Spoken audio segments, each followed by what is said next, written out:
Welcome back programmers. In the previous video we created the consumers.py and we set our routing.py.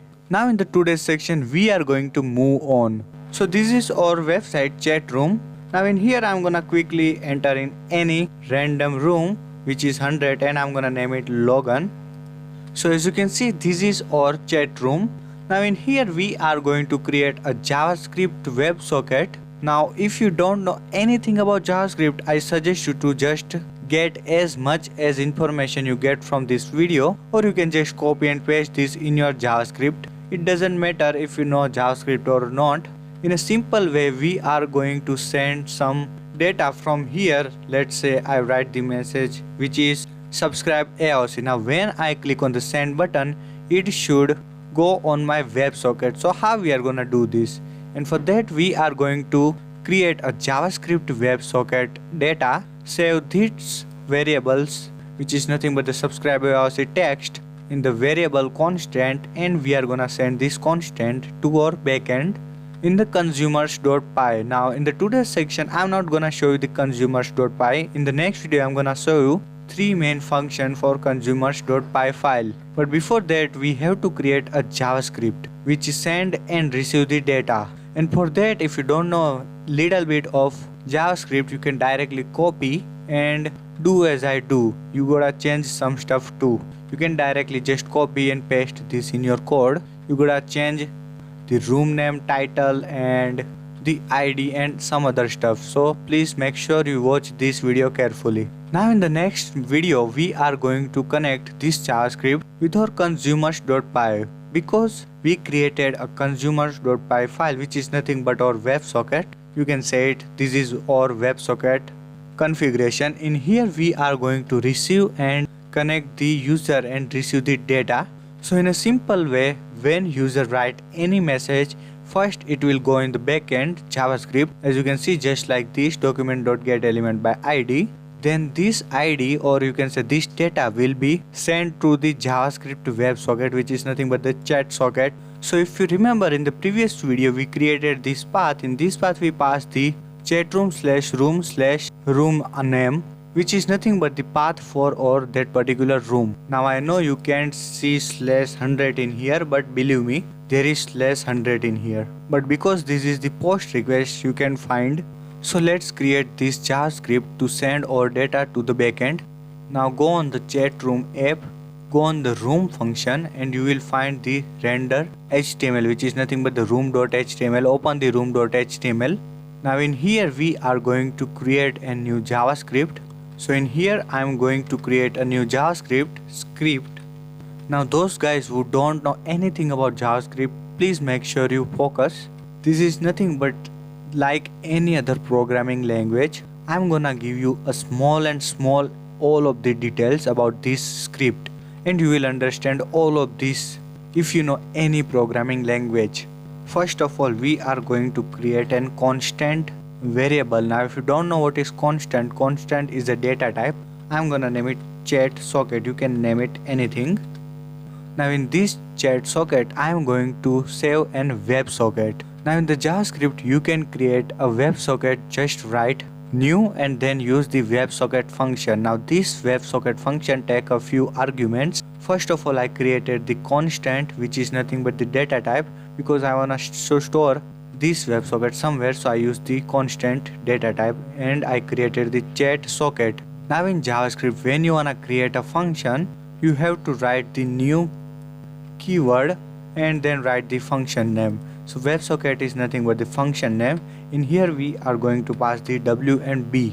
Creating WebSocket, we have to pass the path of the WebSocket where we wanna create the WebSocket. In our case, we wanna create the WebSocket in here in our domain name /chatroom/room. Now in most of case, if you deploy this website on the server, so you can't write the 127.0.0.1, you have to write the domain name. So what you can do, you can use the JavaScript inbuilt function to find the current IP, or you can say domain. But in our case, let's just use this. I'm gonna show you that too. Now we are not using the HTTP. In here we are using the WebSocket. So that is why I use the WB and then colon and then double slash as we use in the HTTP, but in here because we are using the WebSocket I wrote the WB colon and double slash. Then I'm gonna paste my IP and the path of my room. As you can see, my path is nothing but the 127.0.0.1 gem 8000/chatroom/room, and I am going to remove this HTTP because we are using the WebSocket. Now if you remember, we use the variable room name in here, as you can see, because we want some values from path. Now please add this path in this JavaScript, unless it will not work. If you mismatch the path, the WebSocket will not created. Now because we pass the integer room name in here, so we have to pass this room name in here, so user can join in that particular room, and the WebSocket can access this particular room. Now if you are thinking why we wrote the room name, in here we didn't have to add the room name, we have to add that particular room which user entered. And if you remember, we use this as the username. In the views.py we are sending this username from here, as you can see, username and username. We will grab that particular username which user just entered, and we will send that username from here.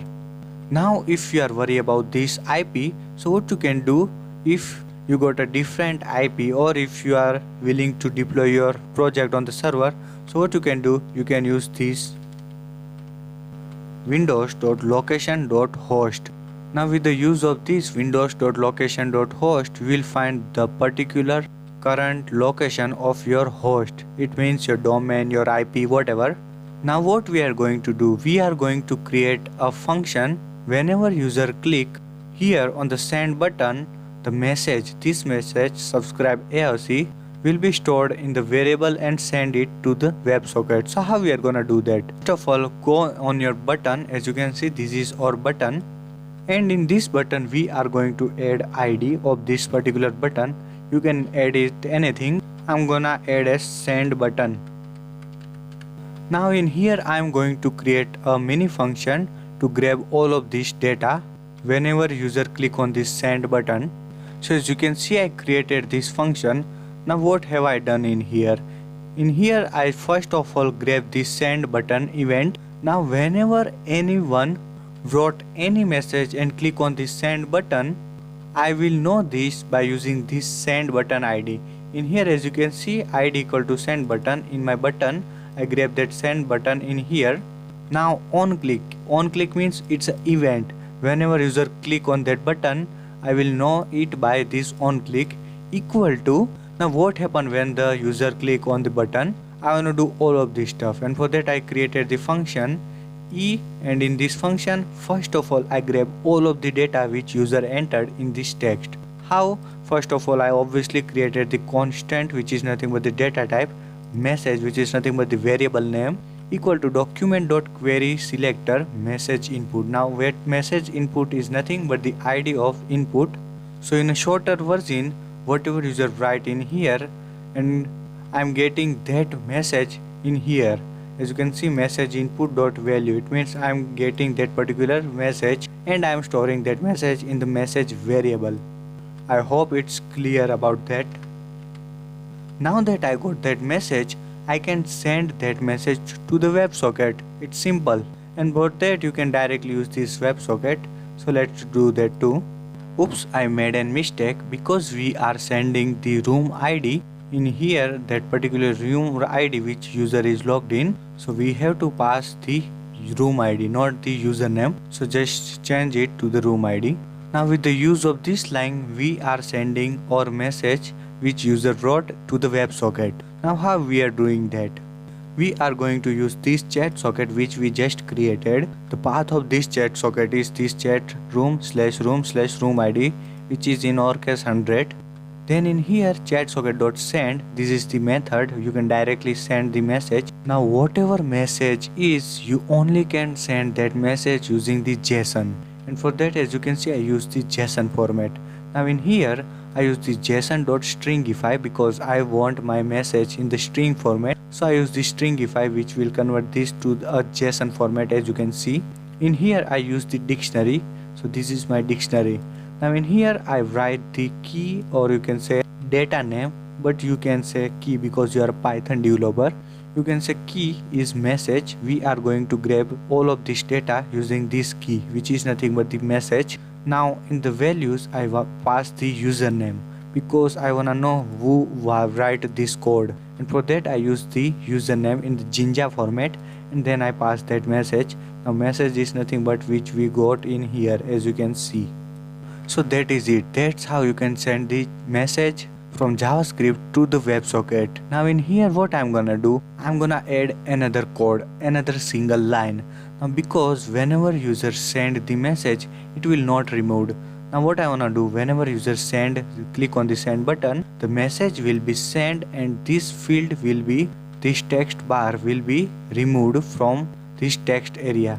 So what I can do, I can simply copy this, which is nothing but the document.query selector message input dot values equal to, because I don't wanna store anything, so I am not using any variable, dot value equal to empty string, or you can use the new line which is like this, but I don't wanna do this. Equal to, I'm gonna just pass the empty string, nothing there. So that is it. That's how you can send the message to a WebSocket using the JavaScript. I hope you understand all of this stuff. Now in the next video we are going to make these three functions too. This function will help us to print whatever user write or whatever message is coming from the WebSocket in here, and this function is nothing but the whenever user hit on the enter, the message will be automatically sent, and this is the scroll button function. So I hope you understand all of this code. All of this code is available in my allinonecode.com website, and as a reference you can go on the channels.readthedocs.io, link is in the description, and all of the previous part link is in the description. Make sure you check out all of that video if you missed that video. Now in the next video I am going to create a three main function in the consumers.py, and I am gonna get that all of the requests which we send from this JavaScript.